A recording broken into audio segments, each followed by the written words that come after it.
하나님의 말씀은 로마서 6장 3절에서 11절까지의 말씀입니다. 신약성경 246페이지 로마서 6장 3절에서 11절까지의 말씀입니다. 찾으셨으면 교독합니다. 제가 먼저 읽겠습니다. 무릇 그리스도 예수와 합하여 침례를 받는 우리는 그의 죽으심과 합하여 침례받는 줄을 알지 못하느뇨. 그러므로 우리가 그의 죽으심과 합하여 침례를 받으므로 그와 함께 장사되었나니 이는 아버지의 영광으로 말미암아 그리스도를 죽은 자 가운데서 살리심과 같이 우리로 또한 새 생명 가운데서 행하게 하려 합니다. 만일 우리가 그의 죽으심을 본받아 연합한 자가 되었으면 또한 그의 부활을 본받아 연합한 자가 되리라. 우리가 알거니와 우리 옛사람이 예수와 함께 십자가에 못 박힌 것은 그의 몸이 변하여 다시는 우리가 죄의 정죄를 받지 아니하려 하니 이는 죽은 자가 죄에서 벗어나 의롭다 하심을 얻었음이니라. 만일 우리가 그리스도와 함께 죽었으면 또한 그와 함께 살 줄을 믿노니 이는 그리스도께서 죽은 자 가운데서 사셨음에 다시 죽지 아니하시고 사망이 다시 그를 주장하지 못할 줄을 알미로라. 그의 죽으심은 죄에 대하여 영광을 주시며 그의 사랑은 하나님에 대하여 살으시니 다같이 이와 같이 너희도 저희 자신을 죄에 대하여 죽은 자요 그리스도 예수 안에서 하나님에 대하여 산 자로 여길지어다. 아멘. 방금 읽은 말씀으로 예수님과 함께하는 삶. 누구와 함께하는 삶이에요? 예수님과 함께하는 삶. 인생이 누구와 함께하느냐에 달려 가지고 엄청난 차이가 납니다. 그래서 출신보다도 더 중요한 게 누구와 함께하느냐 그겁니다. 오늘날 우리가 신앙생활하면서 이 사회생활하면서 우리 주변에 수없이 많은 친구들이 있습니다. 근데 그런 친구들 중에서 나에게 어떤 삶의 영향을 주고 있느냐 그걸 우리가 살펴봐야 됩니다.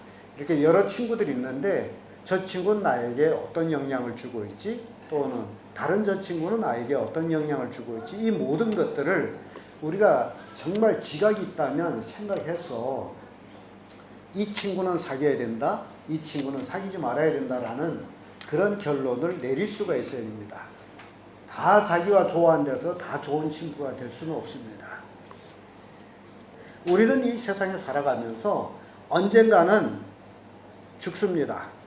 영원히 살 것처럼 생각하지만은 죽음은 피할 수 없는 기정사실입니다. 죽음이라는 그 단어는 듣기에도 싫고 듣기에 기분도 나쁘지만은 그렇다 해서 내가 밀어낼 수도 없고 그렇다 해서 내가 그를 쫓아버릴 수도 없고 그런 것이 죽음입니다. 언젠가는 나도 죽을 수밖에 없는 것이 사실이에요.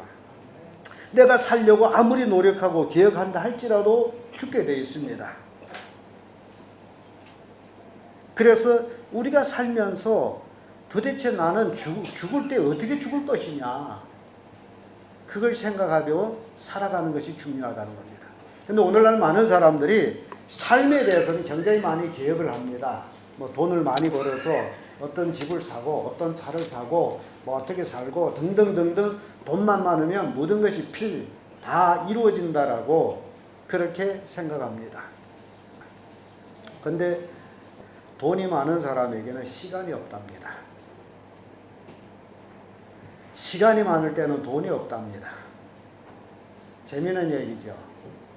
그래서 우리가 어떻게 살아야 되느냐가 굉장히 중요합니다. 내가 가지고 있는 돈일지라도 그 돈을 어떻게 쓰느냐가 또 굉장히 중요합니다. 그래서 내 인생에서 나에게 영향을 줄 수 있는 사람은 어떤 사람인가? 요즘 현대말로 하면 멘토라는 겁니다. 나는 어떤 멘토를 만나가지고 어떤 삶의 영향을 받을 것이냐. 또 대학생들은 좋은 스승을 만나려고 애를 쓰고 있습니다. 그래서 좋은 선생님에서 좋은 것들을 배워가지고 인생을 유익되게 살려고 합니다. 친구 만나는 것도 마찬가지입니다. 좋은 친구를 만나느냐 나쁜 친구를 만나느냐 인생이 달라집니다. 좋은 친구를 만나면 자신과 또 사회에 유익된 그런 친구가 될 수 있지만은 나쁜 친구를 만나면 자신과 사회에 악영향을 끼치는 그런 불행한 인생이 되기도 합니다. 그래서 우리의 이 사회생활 속에서 누구를 만나느냐, 누구와 함께 하느냐 굉장히 중요합니다. 그래서 저는 오늘 이 말씀의 제목을 가지고 예수님과 함께하는 삶, 우리 모두 다 예수님과 함께하는 삶을 살기를 원합니다. 왜냐하면 예수님과 함께할 때의 인생은 성공하고 인생은 축복이 되기 때문입니다. 시편 기자는 형제의 연합을 이렇게 얘기합니다. 형제가 연합하여 동거함이 어찌 그리 선하고 아름다운고라고 고백합니다. 정말 예수 그리스도 안에 하나님 안에 있는 자녀들이 함께 연합하고 함께 동거한다는 것, 그보다도 더 아름다운 것은 없다라는 겁니다. 그래서 예수 믿는 사람과 믿지 않는 사람이 모임에 가보면 알립니다. 예수 믿는 사람의 모임에서 그리고 믿지 않는 사람들의 모임에서 도대체 어떤 말들이 죽어가고 있는지 그것만 들어도 내가 있어야 될 자리는 어느 자리인지 알게 됩니다.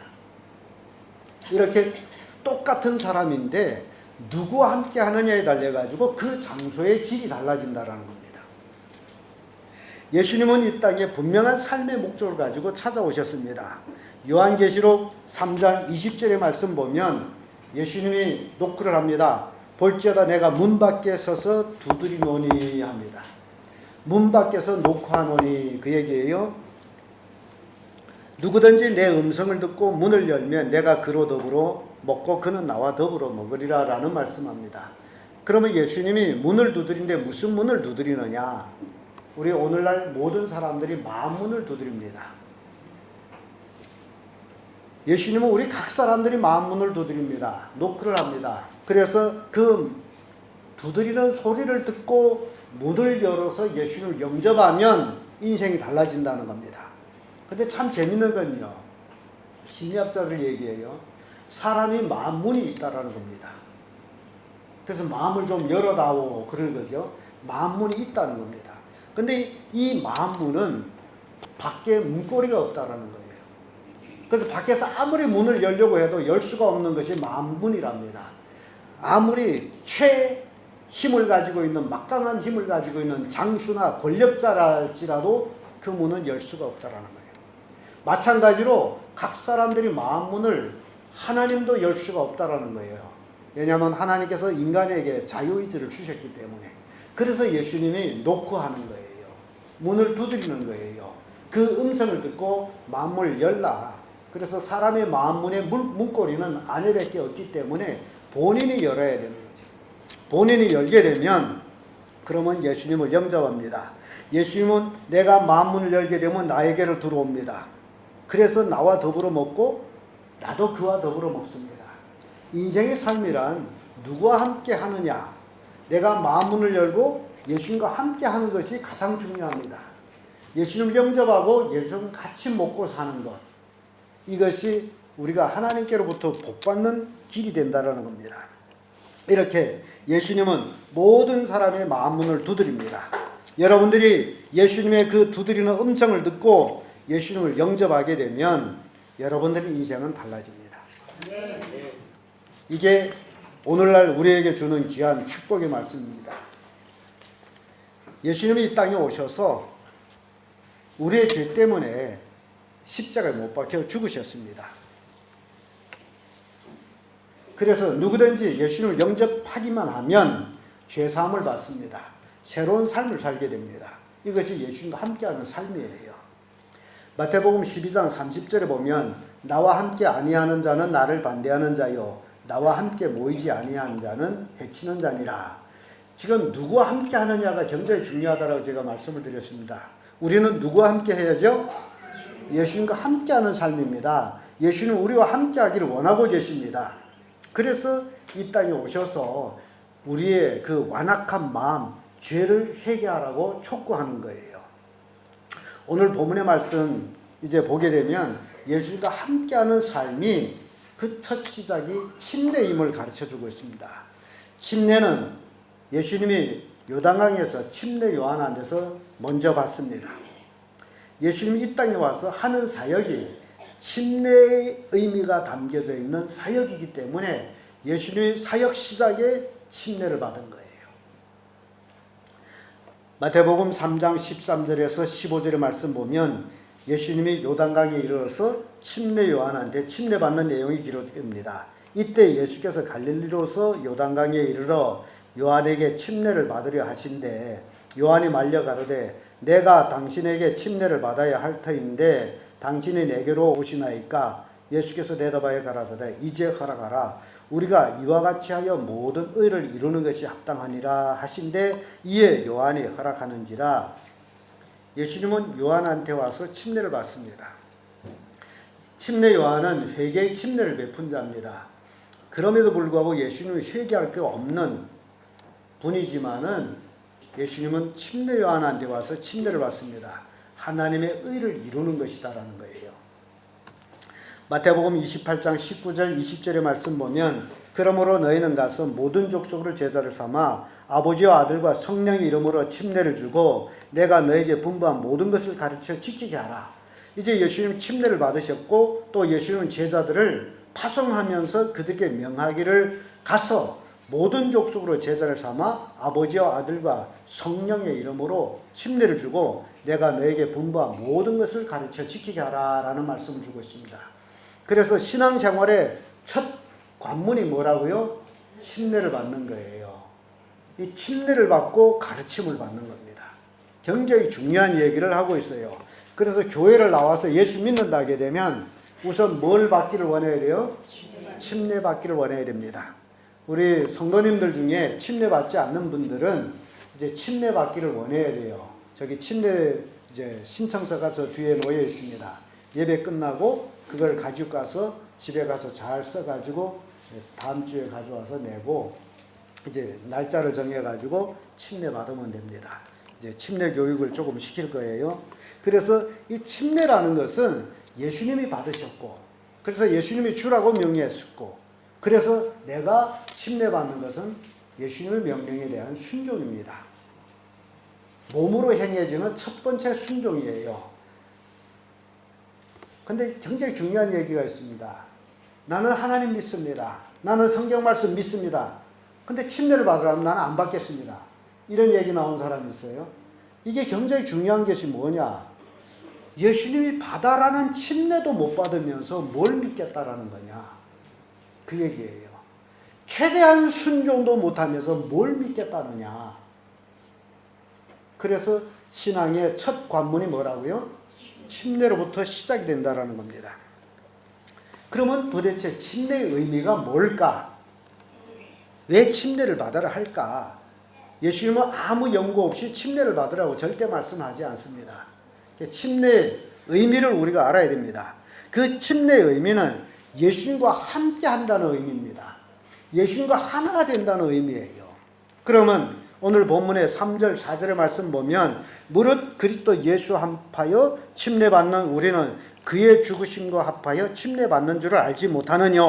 그러므로 우리가 그의 죽으심과 합하여 침례받음으로 그와 함께 장사되었나니 라는 말씀이 나옵니다. 이 침례받는다라는 것은 예수님과 함께 한다라는 건데 다른 말로 쉽게 하면 예수님과 함께 죽는다는 얘기입니다.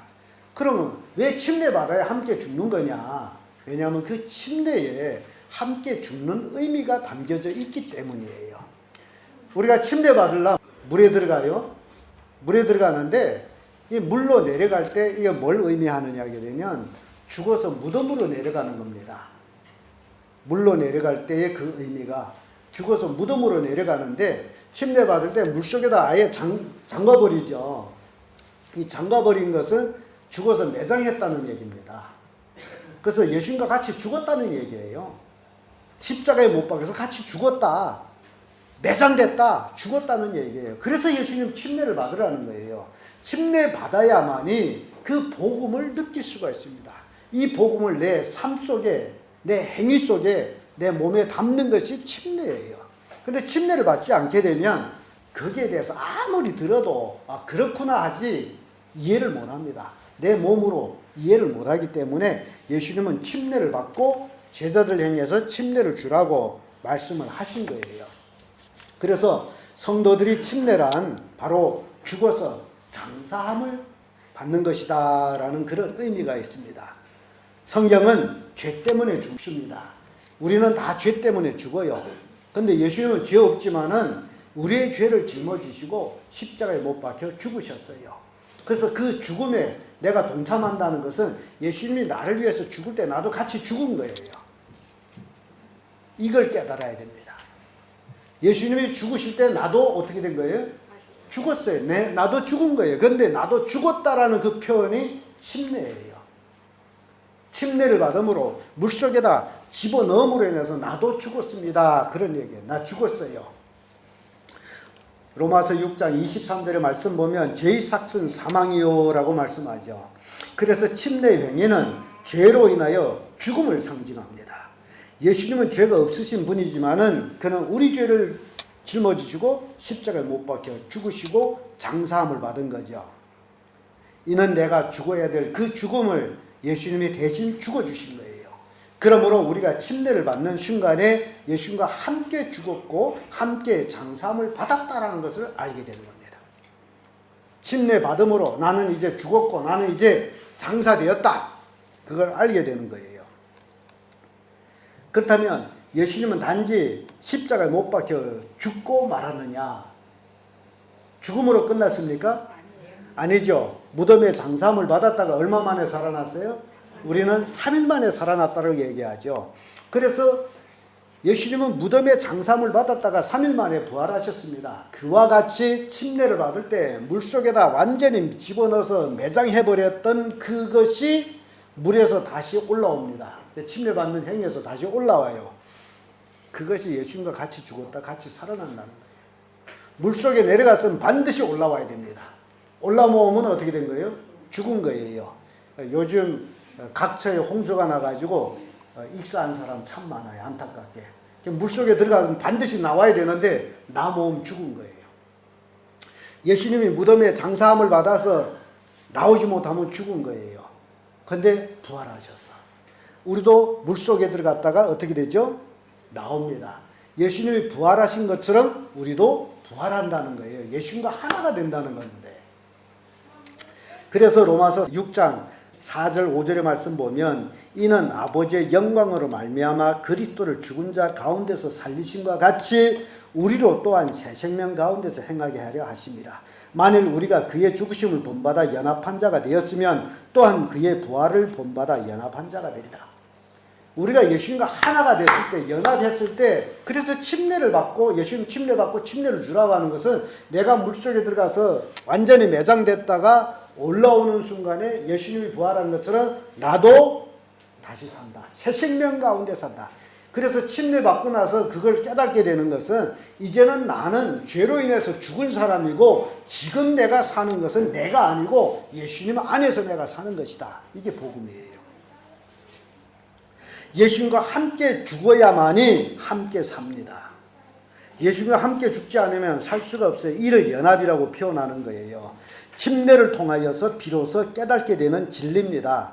우리가 침례를 받을 때 물에 들어가서 물속에 잠겼을 때 나는 주님과 함께 죽었고 장사함을 지냈다는 뜻이고, 그리고 물속에서 다시 올라올 때 주님과 함께 나는 다시 살아났다라는 그 뜻이 침례에 담겨져 있습니다.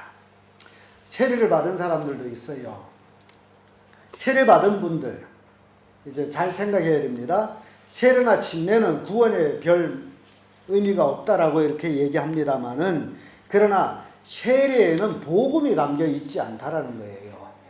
세례 행위에는 복음이 없어요. 침례 행위에는 복음이 있지만은 세례 행위에는 복음이 없습니다. 여러분 잘 생각해 보세요. 그릇에다 물 담아가지고 손가락에다 물 찍어서 머리에다 이렇게 뿌리면서 성부와 성령을, 성자와 성령 이름으로 세례를 주노라 하고 물속에 잠겨 들어가서 성부와 성자 성령 이름으로 침례를 주노라고 물에다 잠겼다 꺼내는 것 완전히 다른 거예요. 그래서 세례는 뭐가 없다? 복음이 없습니다. 하나의 행위예요. 뿐만 아니라 장로교의 교리의 축이 되는 민스터 요리문답에 세례는 뭐냐라는 질문이 있습니다. 그래서 세례 교인이 되려면 장로교에서는 이 미스터의 교리문답을 공부를 해가지고 이제 시험을 쳐야 돼요. 그때 세례는 뭐냐라고 질문하게 되면 그들은 그 책에 있는 그 질문대로 답을 해야 맞아서 세례를 받게 되는데 그 질문에 이렇습니다. 세례는 무엇이뇨? 하게 되면 답. 세례는 물을 가지고 성부와 성자와 성령의 이름으로 씻는 성례인데 이것은 우리가 그리스도에게 접붙임이 되는 것과 은혜의 계약이 여러 가지의 유익에 참여하는 것과 주님의 사람이 되기로 약속하는 것을 의미하여 인치는 것입니다. 라고 이렇게 해석을 해요. 이거 완전히 틀린 해석입니다. 이게 세례라는 거예요. 이 세례가 어디서 왔느냐? 가톨릭에서 온 거예요. 가톨릭에서 온 걸 장로교에서 그대로 받아가지고 하는데 이 세례 문답의 의미를 따지게 되면 성경을 완전히 왜곡해버렸어요. 그래서 세례에는 복음이 없는 겁니다. 베드로전서 3장 21절에 이런 말씀이 있어요. 물은 예수 그리스도의 부활하심으로 말미암아 이제 너희를 구원하는 편이 곧 침례라. 육체의 더러운 것을 제하여 버리는 것이 아니요 오직 선한 양심이 하나님을 향하여 찾아가는 것이니라. 이렇게 말씀합니다. 우리가 물에 들어가는 것은 씻는 게 아니에요. 세례는 씻는 거라고 얘기해요. 세례는 씻는 것으로서 씻는 게 아니에요. 사람이 하나님 앞에 몸을 씻어가지고 천국 간다면 예수 믿을 필요가 없는 거죠. 우리는 때가 많으면 목욕탕에 가서 목욕을 합니다. 그렇다 해서 우리 거충의 때를 씻는 데서 속의 때까지 다 벗어져요? 그런데 세례는 씻는 것이라고, 하나님께 접붙임이 되는 것이라고, 하나님의 인치심이 된다라고. 세례를 받아서 인치심을 받습니까? 이 복음이 여기에 예수가 빠져요. 예수 믿어야 구원받지, 예수 믿어야 하나님의 자녀가 되지, 세례를 받았다 해서 하나님의 자녀가 되는 게 아니에요. 그래서 침례란 뭐냐? 그래서 이 물에 내려가서 물은 예수 그리스도의 부활하심으로 말미암아 이제 너희를 구원하는 편이고 침례라. 육체의 더러운 것을 제하여 버리는 것이 아니요. 침례는 몸을 씻는 게 아니라는 거예요. 모욕하는 게 아니라 오직 선한 양심으로 하나님을 향해 찾아가는 것이라. 여러분, 침례는 선한 양심으로 하나님을 찾아가는 것이라. 요거 먼저 머리에 딱 기억하고 계세요. 왜냐하면 엄청난 거기에 진리가 담겨져 있기 때문입니다. 그래서 우리가 구원의 표, 바로 이 침례예요. 내가 침례를 받으면 내가 구원의 표를 가졌구나. 그걸 깨닫게 됩니다. 선한 양심을 하나님을 향해 찾아가는 겁니다. 예수 그리스도를 믿는 성도라면 다 뭘 받아야 돼요? 침례를 받아야 됩니다. 이건 예외가 없어요. 그 누구든 할 것 없이 예수 믿고 천국을 소망하는 사람은 다 침례를 받아야 돼요. 로마서 본문의 6절 7절의 말씀 보면 우리가 알거니와 우리의 옛사람이 예수와 함께 십자가에 못 박힌 것은 죄의 몸을 멸하여 다시는 우리가 죄에게 종노를 하지 아니하려 함이니 이는 죽은 자가 죄에서 벗어나 의롭다 하심을 얻었습니다. 죽은 자가 죄에서 벗어나. 우리가 언제 죽었어요? 침례를 받을 때 죽은 거잖아요. 장사함을 받은 거잖아요. 죽은 자가 이제 죄에 매여 있지 않아요. 그래서 예수 믿는 사람이 이제 더 이상 죄의 종이 아니고 의의 종, 하나님의 종이라는 거예요. 우리 모두가 죄에 대해 죽은 자들입니다. 그 죽음을 체험하는 것이 언제다? 바로 침례받는 행위다. 그 얘기예요. 우리가 침례받는 행위로서 우리가 죄로 인하여 죽었다라는 것을 알게 되고, 그러면 우리가 또 언제 살아나는 것을 아느냐? 역시 침례입니다. 침례 물속에서 올라올 때 나는 예수님과 함께 살아났다라는 것을 알게 되는 진리를 표현하는 거예요. 그러니까 세례를 받고서는 절대 이게 없습니다. 이 진리를 깨닫지 못해요. 그렇다면 고린도전서 이제 10장 2절의 말씀에 보면 이스라엘 백성이 애굽을 출애굽해가지고 홍해를 건넌 내용을 기록합니다. 이스라엘 백성들이 출애굽했으면 반드시 홍해를 건너야 됩니다. 이건 진리예요. 딴 데로 육질로 해서 되돌아갈 수 있음에도 불구하고 하나님은 반드시 홍해를 건너게 했어요. 이것이 진리예요. 근데 이 진리를 모르는 사람들은 엉뚱한 소리를 하는 거죠. 이스라엘 백성이 홍해를 건넌 게 아니고 홍해 옆에 발목에 빠지는 그 물로 옆으로 지나갔다. 그래가지고 달빛에 보여가지고 홍해를 건넌 것처럼 보였다. 이렇게 신신학을 가르치는 사람들은 이렇게 복음을 왜곡하고 있습니다. 그런데 절대 아니요. 진리를 깨닫게 되면 이스라엘 백성들이 출애굽했으면 반드시 뭘 건너야 된다? 홍해를 건너야 된다. 여러분들이 예수 믿고 나면 반드시 뭘 먼저 해야 된다? 침례를 해야 된다. 똑같은 거예요. 이스라엘 백성이 애굽에서 나와서는 반드시 홍해를 건너야 된다. 홍해를 건너지 못하게 되면 안 돼요. 이게 진리라는 거예요. 반드시 홍해를 건너와야 됩니다. 하나님의 뜻이요, 그것이 복음이에요. 그래서 고린도전서 10장 2절에 이렇게 기록하고 있습니다. 모세에게 속하여 다 구름과 바다에서 침례를 받고. 이스라엘 백성이 홍해를 건너오는 내용을 침례를 받았다고 얘기하는 거예요. 뭔 얘기인지 이해됩니까? 이스라엘 백성이 430년을 애굽에서 종살이 했습니다. 430년을 노예살이를 했어요. 죄의 종으로 살았어요. 그래서 하나님의 인도를 받아서 지금 가나안 땅을 향해가는 첫 관문이 홍해를 건너는 겁니다. 뭐 하는 거다? 침례받는 거예요. 침례받는 거. 그래서 선한 양심을 가지고 하나님을 찾아가는 거예요. 홍해를 건너와서 광야 40년부터 이제 하나님을 향해서 살아가는 삶이에요. 이게 성경입니다. 그래서 홍해를 반드시 건너야 된다. 근데 재밌는 거는요, 홍해를 건너지 못한 사람이 있습니다. 홍해를 건너지 못한 사람 누군지 아십니까? 누구예요? 애굽의 군사들입니다. 바로 왕의 군대가 홍해를 들어왔어요. 그럼에도 불구하고 건너지 못하고 어떻게 된 거예요? 다 죽었습니다. 이 얘기가 이스라엘 백성들도 홍해를 건널 때 다 죽었다는 얘기예요. 다 죽었어. 우리가 침례 받을 때 다 죽었어요. 올라온 자만 산 거예요. 근데 이스라엘 백성만 홍해에서 올라왔고 애굽 군사는 올라오지 못하고 다 죽었습니다. 물에 들어갔으면 반드시, 제가 아까 말씀드린 거예요. 물에 들어갔으면 반드시 올라와야 된다. 올라오면 어떻게 되는 거예요? 죽은 거예요. 그래서 이스라엘 백성이 애굽에서 430년 종살이를 종지부 찍는 것이 홍해를 건너는 겁니다. 우리가 예수 믿고 침례를 받고 이제 세상 종살이를 종지부를 찍는 거예요.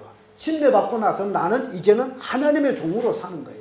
하나님을 향해서 선한 양심을 가지고 매일매일 하나님을 바라보고 가는 삶이 신앙의 삶이에요. 누가? 침례 받은 사람들이 하는 거예요.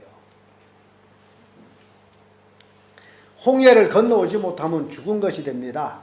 이스라엘 백성이 홍해를 건너왔어요. 홍해에서 나왔어요. 그것을 사도 바울은 고린도전서 10장 2절에 모세에 속하여 다 구름과 바다에서 침례를 받고 라고 표현한 거예요. 다 침례를 받았어요. 애굽의 430년 노예살이를 종지부를 찍었습니다. 이제 홍해를 건너고 난 다음에 이스라엘 백성은 애굽의 종이 아니고 누구 종이에요? 하나님의 종으로 살아가는 거예요. 하나님의 종으로 살아갈 때에 광야 40년 생활이 하나님께 예배하는 삶입니다. 예수 믿고 침례받고 하나님의 종으로 살아가는 삶이 예배예요. 하나님의 주시는 신령한 만나를 먹으며 살아가는 것이 예배입니다. 이게 신앙생활이에요. 그래서 매일매일 선한 양심으로 하나님을 향해 가는 거예요. 이것이 예수님과 함께하는 삶입니다. 본문 6장 8절에서 11절의 말씀 보면 만일 우리가 그리스도와 함께 죽었으면 또한 그와 함께 살 줄을 믿노니 이는 그리스도께서 죽은 자 가운데서 사셨음에 다시 죽지 아니하시고 사망이 다시 그를 주장하지 못할 줄을 압니다. 그의 죽으심은 죄에 대하여 단번에 죽으심이요 그의 살으심은 하나님에 대하여 살으심이니 이와 같이 너희도 너희 자신을 죄에 대하여 죽은 자요 그리스도 예수 안에서 하나님에 대하여 산 자로 여길지니라. 침례를 받고 나서는 이제는 나는 하나님 안에서 누구다? 산자다. 산자. 산자로 살라. 이스라엘 백성이 홍해를 건너와서 이제는 애굽에서 죽은 자예요. 죽은 자들. 홍해를 건너옴으로써 430년을 죽은 자예요. 죽은 자가 죄에서 노임을 받는다 그러죠. 430년을 죽음의 무덤에 홍해에 묻어버린 거예요. 죽은 자는 죄에서 노임을 받는다. 이제 죄의 종이 아닙니다. 홍해를 건너와서 이스라엘 백성이 죄의 종이 아니에요. 하나님의 종으로 살아가는데 광야 생활을 하다 보니 너무너무 힘들어. 그래가지고 대장을 세워가지고 애굽으로 돌아가자 하는 사람들이 있었습니다. 고라로부터 시작해가지고 애굽으로 돌아가자.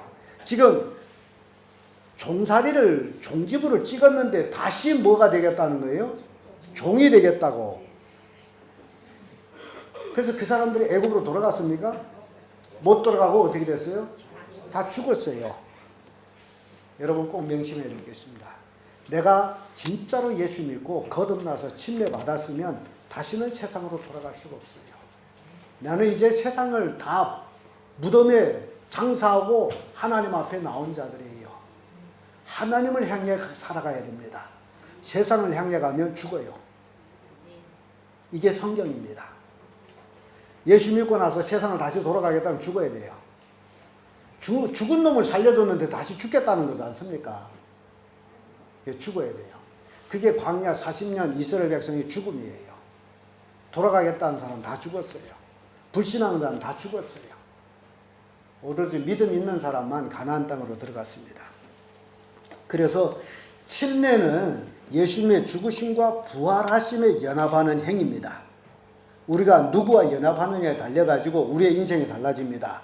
마귀와 연합하면 바로 애굽 생활이 애굽 440년 생활이 마귀와의 연합된 삶이었어요. 그리고 애굽을 탈출해서 광야 생활에서는 하나님과 연합된 삶이에요. 하나님을 향해 가야 돼요. 그래야 가나안 땅에 들어가는 거예요. 우리가 하나님을 향해 살아야만이 천국에 갑니다. 세상을 향해 가게 되면 죽어야 돼요. 마귀한테 가면 지옥 가야 돼요. 그래서 우리가 누구와 연합하느냐에 달려가지고 우리의 삶이 달라집니다. 그러므로 예수 믿고 구원받은 사람들은 꼭 예수의 손목을 잡고 예수님 쫄랑쫄랑 따라가야 돼요. 딴 데 갈 게 없습니다. 딴 데 가면 죽어야 돼요.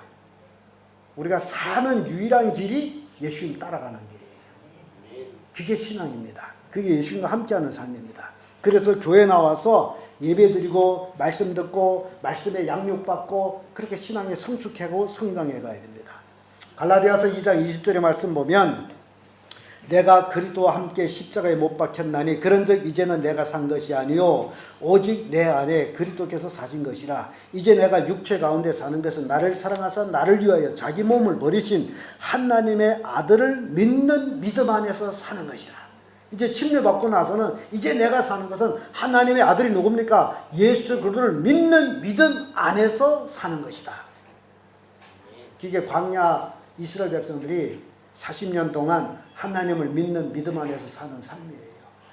믿음 안에서 살 때에 하나님께서 만나도 주셨고 메추라기도 주신 거예요. 이해가 됩니까? 여러분들이 하나님 안에서 살게 되면 먹고 입고 마시는 문제는 근심할 거 없습니다. 먹을 물이 없어요 하면 하나님께서 바위를 쪼개가지고 물을 줘요. 고기 먹고 싶다 하면 하나님께서 메추라기를 보내서 주워 먹게 하고, 떡 먹고 싶습니다 하면 하늘에서 만나 내려서 주워. 이스라엘 백성이 광야 40년 자기들이 노력해서 먹고 산 것이 없습니다. 노력했다면 주워 먹는 것, 그 외에는 없어요. 우리한테 엄청난 교훈을 주는 겁니다. 그런데 오늘날 하나님을 믿는다면서도 하나님을 믿지 못하기 때문에 내가 벌어야 먹고 산다. 그렇게 사는 거예요. 그럴 적에 하나님도 어쩔 길이 없어요. 그래 맞아, 네가 벌어 먹고 살아. 그 하나님은 손을 팔짱 끼고 우리를 보고 있고 우리는 땀을 뚝뚝 떨구면서 난리 쳐야 되겠죠. 이마에 땀 흘려야 먹고 산다라는 말씀 때문에. 근데 그게 아니라는 거예요. 예수님 시대부터 와서 너희는 무엇을 먹을까, 무엇을 마실까, 무엇을 입을까 염려하라 하지 말라. 이건 다 이방 사람들 구하는 것이다. 너희는 먼저 그의 나라와 그 의를 구하라. 그리하면 이 모든 것을 너에게 더하시리라.